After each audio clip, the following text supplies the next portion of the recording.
एक रिक्शा चालक के बेटे की आईएएस ऑफिसर बनने की कहानी। बेटे की इस कड़ी मेहनत के लिए एक लाइक तो बनता ही है। 2006 में अपने पहले ही प्रयास में आईएएस परीक्षा में 45वीं रैंक हासिल करने वाले गोविंद जायसवाल ने अपनी पढ़ाई हिंदी माध्यम से की थी। हिंदी माध्यम से परीक्षा देने वालों में गोविंद ऑल इंडिया टॉपर रहे थे। गोविंद के पिता अनपढ़ हैं और बनारस में रिक्शा चलाने का काम करते थे।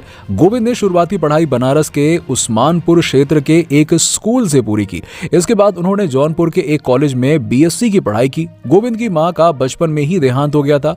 गरीबी ऐसी थी कि 5 सदस्यों का परिवार एक ही कमरे में रहता था। गोविंद की 3 बहनें थीं। पिता नारायण जायसवाल ने चारों बच्चों की परवरिश के लिए दिन रात मेहनत की थी। और आपको बता दें कि कड़ाके की सर्दी हो, तेज गर्मी हो या फिर बारिश, उनके पिता ने हर दिन रिक्शा चलाया और बच्चों का पेट भरा। पढ़ाई में शुरू से ही तेज रहे गोविंद को पिता ने आईएएस बनाने के लिए अपनी जमीन 40,000 रुपए में बेच दी और आईएएस की तैयारी के लिए दिल्ली भेज दिया। दिल्ली आने के बाद गोविंद के सामने रहने और खाने की समस्या खड़ी हो गई। तब उन्होंने बच्चों को ट्यूशन पढ़ाना शुरू किया।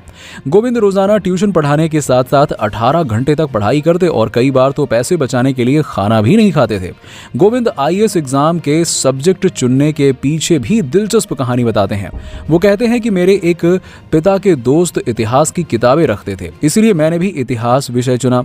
इसके अलावा वो साइंस के स्टूडेंट थे तो उनकी इस विषय पर भी अच्छी पकड़ थी। गोविंद बताते हैं कि जब उन्होंने आईएएस का एग्जाम दिया तो रिजल्ट के पहले उनके पिता चिंता के कारण कई रात सो नहीं पाए थे और जब रिजल्ट आया तो सबकी आंखों में आंसू आ गए, क्योंकि एक रिक्शा चालक के बेटे ने इतिहास में अपना नाम दर्ज कर दिया था।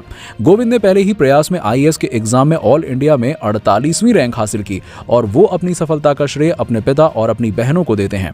गोविंद अपने संघर्ष के दिनों के बारे में बात करते हुए बताते हैं कि अगर वो दिन बुरे नहीं होते तो वो सफलता का मतलब कभी नहीं समझ पाते। तो आपका गोविंद की इस कड़ी मेहनत के बारे में क्या ख्याल है? नीचे हमें कमेंट सेक्शन में कमेंट करके जरूर बताइए और इस वीडियो को फेसबुक और व्हाट्सएप पर ज्यादा से ज्यादा शेयर करें।